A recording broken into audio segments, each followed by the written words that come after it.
Welcome to A1R Psychic Radio here on Moonstruck TV with Amanda Hall Psychic all the way from the Gold Coast. Hope you're having an absolutely sensational, fantastic week wherever you are as we head towards the pointy end of the year where everybody's starting to gear up for the holiday season. And, you know, we do that here in Australia in probably a different way to you guys do, because in the Northern Hemisphere where it's nice and cold and starting to snow and everybody's starting to rug up and drink hot chocolate, we're here reaching for something cold and a fan and sort of, you know, getting the shade. So it's a very different sort of lifestyle. But it's interesting at the moment with so many planetary configurations and three planets going retrograde. The world seems to be in a little bit of chaos at the moment, but we'll talk about that in a minute. So we're going to look at the Simply Tarot card of the week, which is the Nine of Pentacles. Now, the Nine of Pentacles is peace of mind. Now, wouldn't this be something that we'd all like at the moment, is a little bit of peace of mind out of all the chaos that's been going on around the world, to be able to be chilled like that woman, have a bird on your shoulder and just sort of say, let the world just pass you by. I'm feeling very, very peaceful. I'm feeling very, very calm. And I know a lot of people aren't feeling that way at the moment, but when I drew this card before the show, I thought this was a turning point, that maybe things were starting to settle down around the world, that people are going to start to feel a little bit more peaceful, a little bit more as if they've got a bit of peace of mind, a bit of tranquility, a bit of calmness coming back into this mad, crazy world as it's been recently. And it has been a very tumultuous time for lots of people, because there's been lots of things that have been out of their control that they haven't been able to sort of work through and sort of look at, you know, sort of like they've been stuck between a rock and a hard place and being dictated to by other people. And it's not necessarily their issues. They've had to sort of conform with what's been going on around them. So hopefully this card symbolises the turning point, that we've got, you know, peace and tranquility coming towards all of us. Now, it's a big week astrologically. I think I say that every week, or I seem to feel like I do. But we have got quite a major plethora of planets sort of really dominating the astrological landscape this week. And it's more the focus is on the water signs this week more than anything, because we've got three planets sitting in Scorpio, and we've got two planets sitting in Pisces, which is also a water sign. So there's quite a bit of emphasis on the water signs. When you look at, we only have 10 planets and half of them are sitting in water. So no wonder we're feeling a little bit sort of stretched. We're feeling as if our emotions have been put through the ringer, because there's so much emphasis on that so many things that we're being pulled in so many different directions. So happy birthday to the Scorpios. It's a very interesting time of the year. It's when people sort of start to take a little bit of stock. But for the Scorpios, it's their time to shine. It's their time to sort of go out, party, celebrate, have a piece of cake, do something really special for yourself, and sort of celebrate the fact that you've made another year. You know, like, I mean, as we get older, we tend to sort of not want to celebrate our birthdays. And I think we should, because it's a milestone to say that we've been here for another year. We've achieved another year. We've survived the changes that are coming about in the world. And as you get older, I think you have less tolerance to some of the new ideas that youth brings in, or new ways of looking at things. And you think, oh, gee, I long for the good old days when things were simpler. I don't know whether they were that much simpler when we were younger. It's just that's how we perceive things. And the generation that's, you know, coming through now, the younger generation in their early 20s, when they get, you know, more senior years, they'll sort of turn around and think back the same way, I'm sure. So it's a time to be enjoyed, no matter what stage of life you're at. Enjoy where you are and enjoy this very intense, very exciting time of the year, because the Scorpio energy can be intense, but it's also asking us to look at our emotions. It's asking us to dig deep. It's asking each and every sign to sort of look under the crevices, look under the covers, look under the hidden areas. For things in your life that might need sorting out, this is the time to do it. You've got the power of the Scorpio energy, no matter what your star sign is to get answers, is to find answers in places that you daren't look before. And it's a time when we can sort of go into this and understand and work with this very deep emotion that most of the time that we sort of brush to one side, oh, it's all too scary. Well, now's the time to embrace it. And, you know, we only have a few days left. So let's just make the most of what we've got left in this last little bit of the Scorpio energy and don't squander it. Pardon me. We also have the moon, the emotional planet, is sitting in Scorpio at the moment. Pardon me. Holding hands or conjunct with Venus, the planet of love and affection. Now, I want to say to you here, with the moon sitting here, the moon moves very quickly. The moon moves very quickly. Every 2.5 days, the moon changes signs. So the moon doesn't sit somewhere very long at all. It's something that moves so quickly that sometimes we even forget that the moon's there, that it triggers emotions that we think, oh, it's just having an off day yesterday. But it wasn't so much you were having an off day. It's a matter of that the moon was influencing your decisions or your emotions or how you were handling things. And with the moon in Scorpio, this is a very intense moon. And it doesn't matter what your star sign is, you will be affected by this moon. It's sort of, you might get out of bed and you might be feeling a little bit under the weather. You might be feeling a little bit betwixt in between with your emotions. And some people will just feel a heaviness and sort of say, I don't even know whether I want to face today. And other people will be saying, you beauty, I feel energized. I'm ready to tackle the world. I'm ready to tackle some of those really tough issues that I've been putting off recently because I didn't feel that I was ready to tackle the very deep, big emotional issues that have been confronting me. So whichever basket that you fall into, it's right for you. Don't look at it on a negative. Look at it very much on a positive, that this is where you're meant to be. Now, the fact that it's conjunct Venus, the planet of love and affection, it is going to affect matters of the heart. So let's break this down a little bit more. So it's definitely affecting Scorpios. All the other water signs, which is Pisces, Cancer, and the opposite sign of Taurus, it will wash over the remaining 8 signs, but nowhere near as intense. So if you've got emotional issues that need to be sorted out, now is the time to do so. Now is the time to bring it up in the next 24 hours and try and resolve them. Try and get things that we can sort of say that, okay, we're now back in the driver's seat. We're back in control of where we need to be, that we can start to resolve these emotional issues that have been rolling around our lives for a little while now. And it's now time to sort of try and present them in a positive, calm sort of manner and try and work through them with the other person. That's really important. So we have Mercury, the planet of communication, is going retrograde at the moment, is in Sagittarius. Now, this is really creating havoc with the fire signs, let me assure you. This week with work, I've noticed just about every client I've dealt with has been a fire sign, and they're all saying to me, I don't know what to do. Everything seems to feel as if it's out of control. Nobody's listening to me. I'm not getting my answers. I'm not progressing at work. Things aren't moving forward. Well, yes, that can be Mercury retrograde. But you've got to understand Mercury goes retrograde 3 times a year for approximately 3 weeks at a time. Now, this is a time in our lives where no matter what your star sign is, it's asking us to slow down. It's asking us to regroup. It's asking us to sort of put some things on the back burner. If you don't need to have a serious conversation with your boss about a raise, then don't do so until after the retrograde is over.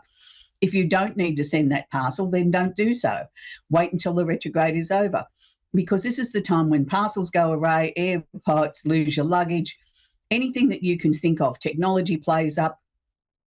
Your computer programs all of a sudden get a mind of their own and do something completely incredibly difficult or wrong, and you spend the next 10 hours trying to fix it. And it's like the blind leading the blind, and you don't know why it happened. 1 minute it was working perfectly fine, and the next minute it's got a mind of its own. That's a Mercury retrograde. Now, the best thing I can suggest in a Mercury retrograde is do as little as possible. If you don't have to make a serious decision, then don't. If you do have to make a serious decision and you have to sign a contract or something like that, make sure you read it out aloud, and read it out aloud a number of times. And the reasons why I suggest that is, by reading it out aloud, you will pick up if there's a mistake, if there's a wrong figure, if there's a wrong word in the wrong place. Where if you just read it, you'll skim over it and think, oh, yeah, that looks right, and you sign it. And then you go back later and say, how could I have been so stupid? This is a Mercury retrograde. If I have to sign anything under a Mercury retrograde for all my years in astrology, was one of the first things I learned was read it out aloud, and read it out aloud at least 3 times. And that way, hopefully, you'll pick up anything that's not right. So the Mercury retrograde, good news is it finishes on the 27th. We can't say hallelujah quick enough.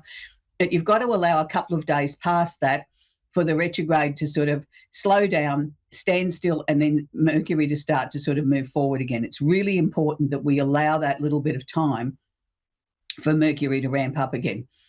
Now, we also have 2 other retrogrades that I want to talk about, because it's retrograde season at the moment, and it's really affecting a lot of people, and people are sort of saying, I don't understand why I'm feeling so thingy with my energy. And this is the reasons why. When we have 3 major planets like that retrograde at the moment, it really does affect each and every one of us. That's why I said it's mainly the water signs that are copying it at the moment, but we've got 2 other planets that are sitting in retrograde that are in Pisces, which is also water, which is going to affect the Pisces, Cancer, Scorpio and the Virgos, but it's going to affect each and every one of us, no matter what your star sign is. The first one is Saturn. Saturn is the planet of discipline. It's the planet of structure. It's where we sort of start to sort of find answers and sort of need to slow down or sort of put a solid foundation underneath us to be able to move forward. Now, Saturn is asking each and every one of us to make sure that we've shored up anything that's creative, anything that's special, anything that, no matter what your star sign is, anything that you've been working on in a creative endeavour, make sure you've got a good solid foundation underneath it. Make sure you've dotted all the I's, crossed all the T's, and that everything is where it should be. Because once Saturn starts to go direct again and it'll move into Aries, there will not be the time to come back and correct these things. So Saturn retrograde will be there till the 27th of November or November 27, allowing 2 or 3 days after that for Saturn to start to gear up and go forward again. But it's a really important time. And I've noticed with a lot of my Pisces clients, some people have had silly little accidents, broken a bone or done something to slow them down. So obviously this was Saturn's way of saying, hang on a minute, you haven't quite completed what the lessons were, and I've taken the opportunity away from you. You've got to sit there now and contemplate your navel and understand what it is that you've missed or you haven't completed yet. So you don't want to be in that category. So the final one is Neptune. Neptune is also in Pisces at the moment. Now, Neptune is retrograde also, affecting the water signs, as I said, but washing over all the others. Now, Neptune's the planet of illusion and delusion, but it's also where our creativity comes from. So, we wouldn't have love songs if somebody hadn't had a broken heart. So, we have different songs or different types of creativity for different reasons. And quite often creativity comes out of a negative or not so positive experience. It spurs us on to do something to make ourselves feel better or to want to bring something nice and pleasant to the world. So Neptune's role here is not necessarily to deceive you. It can be, only if you let it. If you haven't been looking at your life squarely and you continue to keep looking at things through rose-coloured glasses and don't take them off and don't want to learn from anything, then that's fine. That's Neptune will come along and wave his big stick and make you learn. But for most of us, we're aware of it, we're working on it, we're conscious of it, and we're sort of saying, well, okay, show me the way, show me the way forward, show me the way out of the fog.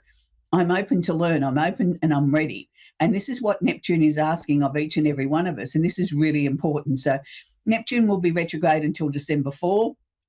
So, it's nice to sort of see as we move into the month of December that most of these retrogrades are out of the road and we've got a clear run till Christmas. So we're going to talk with Talitha in Manchester in England. And I'm sorry, Talitha, if I've mentioned your name wrong. How are you today? I'm getting there, thank you. Okay. Do you have a question I can answer for you, Talitha? I don't. Do you have a question you'd like me to answer for you? Just if there's any spirit messages coming through, really. I've had a bit going on. I just wanted to see if there was anything. Yeah. Okay.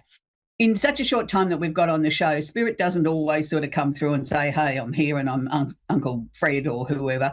They quite often just give me sort of little snippets of things that, if you haven't got a direct question, they'll just sort of throw different things at me. And that's why I always ask to see whether you've got a direct question, so I make sure I address why you phoned into the show. The first thing that they were showing me, Talitha, was this year has been a difficult year for you where there's been a lot of stop-start stuff going on, has it not? Yeah. And they're showing me that's now coming to an end. It was a very clear, this will come to an end at the end of this month. And you can exhale and go, oh, thank goodness, I can sort of finally feel like I can breathe.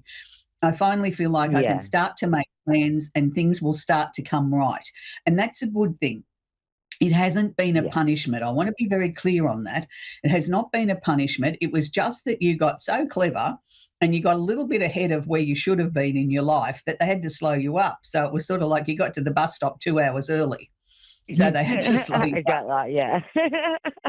Yeah, and I mean, sometimes that's frustrating because we work so hard to try and work with spirit and, you know, understand our energies and what they're trying to share with us and sort of, you know, and then you go ahead and get ahead of the bus timetable. You think, well, that wasn't much fun. You know, I've had this stop start Yeah. this, but they're showing me 2026 is going to be a lot clearer. They're also showing me a very, very ginormous pink heart. So does that mean that you're looking for love? Uh, it's a tough one with the love side of things. Like I'm single, but I wanted to eventually settle down with someone. Yeah. Yeah, well, they're showing me an oversized pink heart. Normally, when they do that, that usually is their symbol to me of new love coming in. So, I'm certainly going to say, Oh, write okay. your list of what you want and don't leave anything out. You know, if you want a man with his own teeth, say so. If you want him to have a certain hair color, say so. No, but you've got to be Yeah. precise. Otherwise, the universe doesn't know what you want. We don't go to the supermarket and just get the trolley and willy nilly throw products in there. We stop, we look, Yeah. we think, we do our meal planning. So we've got to look at it in the same way. What sort of person do I want in my life? What sort of person is going to complement me? Somebody that I can enjoy being with and have loads of fun with, because, you know, being in love has got to be about fun too. It can't always be about serious stuff. So there's certainly Yeah. somebody coming in around March next year. I'm Oh, going to okay. say I've got a funny feeling that he feels familiar. I'm not saying necessarily somebody you've dated before, but somebody that you knew or you Yeah. knew of. There's a familiar feel around this man. It's not like a brand new situation. And I'm feeling very, very Right. comfortable with it. He's got a Okay. nice smile. Now, don't laugh when I say this, but I'd like to see him get his teeth fixed. Yeah. He's got such a smile and he's got crooked teeth. He needs, you know, if he got them fixed, straightened up a bit, I think his smile would be absolutely magnificent. They don't often show Yeah. me things quite that explicitly, but look, he's a lovely, lovely man. He's going to treat you well. You have lots of fun. Did you used Oh, to do good. a lot of walking in the Highlands or something? I did do a lot of walking. It was in different places, but it's like I did walk in the countryside a few times. Yeah. They're showing me a lot of walks in the countryside together and, you know, having a picnic and things like that. I wouldn't think that would be the sort of thing I'd want to do in the middle of winter, but, you know, like as the weather warms up, to sort of, you know, you do Yeah. lots of different things, but he likes to sort of get out in the fresh air and stand on Yeah. top of the mountain sort of thing and say, "Isn't this wonderful?" So, I think there's going to be a very varied and wonderful relationship there. But anyway, Talitha, enjoy what's coming your way, and just know that you've been a bit ahead of the bus timetable, and that's why they had to slow you up this year, sweetie. Yeah, definitely. Okay, Oh, darling, I that's where we're going to appreciate leave it. it. You're very Oh, welcome. Have a thank you nice so much. Christmas. We're going to talk with Patricia now in Bayboro in North Carolina. Are you there, Patricia? I am here. Do you have a question I can answer for you, please, Patricia? I am just wondering what my professional career looks like. Okay. All right. I just want to be very clear. They never show me actually what people do for a living. They just show me symbolism around, you know, whether the job's right for you or whether you should change. Ah, It's interesting because what's coming up around you is I feel you're bored with what you're doing. That's what they're showing me. It's sort of like there's no excitement in it anymore. There's nothing that makes me get yeah. excited to get out of bed. And I can't wait to get because I'm really excited about today's projects. So having said that, look, sometimes that's a good place to be while we sort of regroup. You know, sometimes I think we're too busy trying Yep. to look for the next Mount Everest to climb that we don't sort of stay where we are and just enjoy the time, you know, Yep. basking in the glory for a little while. And that's what I want to see Yep. you do because I feel after March next year, I think things are going to ramp up again and you're going to start to Okay. get itchy feet again and think, what's next? But up until then, I want to see you sort of just bask in the glory a little bit. You know what I mean? Like give yourself a little bit of I a do. break. You don't always have to be in top gear. You know, we can Yeah. slow down a I little bit, enjoy the understand. festive season, enjoy your family. And that's Yeah. It important makes because you give perfect so sense. much to everybody else, Patricia, but you never give to yourself. And I want you now to be the first in the queue. I'm trying. And that's really important. Yeah, I know, and it's Yeah. hard. It's hard when you've always been such a giver to turn around and put yourself at the front of the queue, because it's always you see somebody else has a greater need than you. You got to practice this. Yeah. You got to get out of bed Yeah. every day and practice it in little ways, putting yourself first, and Yeah. eventually it will become natural that you'll have a process of elimination of, yes, I'm first, no, you're second. Oh, okay, you can go first today. It'll become automatic. But after March Yeah. next year, when you start to get restless again with work, I actually feel there's going to be two companies that are going to approach you. It's not people that you're approaching. They're coming to you. They're headhunting you. Now, as much as that's nice, I don't want you to just get caught up in the excitement of, oh, wow, they want No. me. I want you to really seriously look at what's on the table. There's no point in changing jobs unless it's an improvement. Yes. Honestly, It's not just I'm about towards the money. end of It's got to be about, yeah. I'm yeah, towards you're the end towards of the my end of your career. working career. Yeah. Yeah, I understand that. And But what I'm saying with this yeah. is, go on.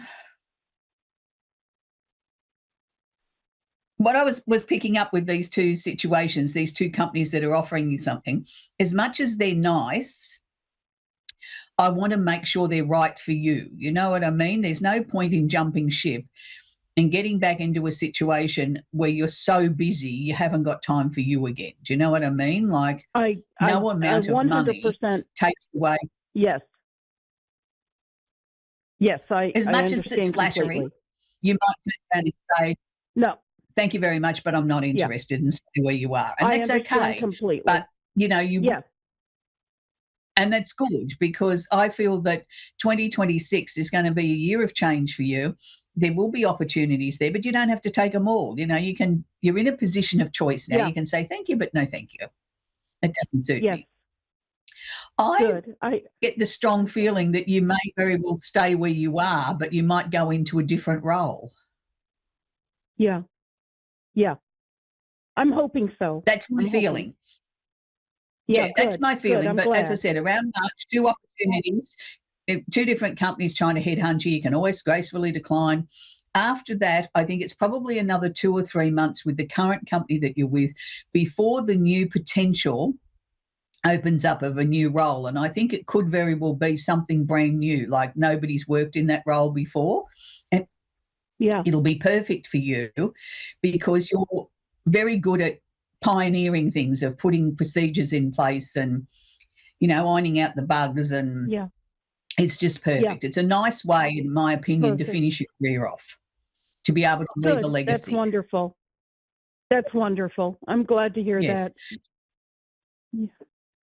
Yeah, and it's nice. And I don't even know that you're going to, you might have had ideas of sort of maybe retiring in 2027. I think it'll be a little bit further than that out, but I think it'll be a gradual thing. I don't think it'll be just work one day and none the next day. I think you'll gradually scale it back Yeah. until, it's your choice then whether you go in a day or two, a week or not, or whether you sort of say, I'm not coming in for a month. I don't think you're the sort of person, Patricia, that can really just retire. You need something to do. Yeah. Yeah. Even I if just that's, lost you my husband. transition into a, oh, I'm sorry to hear that. So That's a really difficult I really time in do. your life, isn't it? I really do need something to do. Yeah.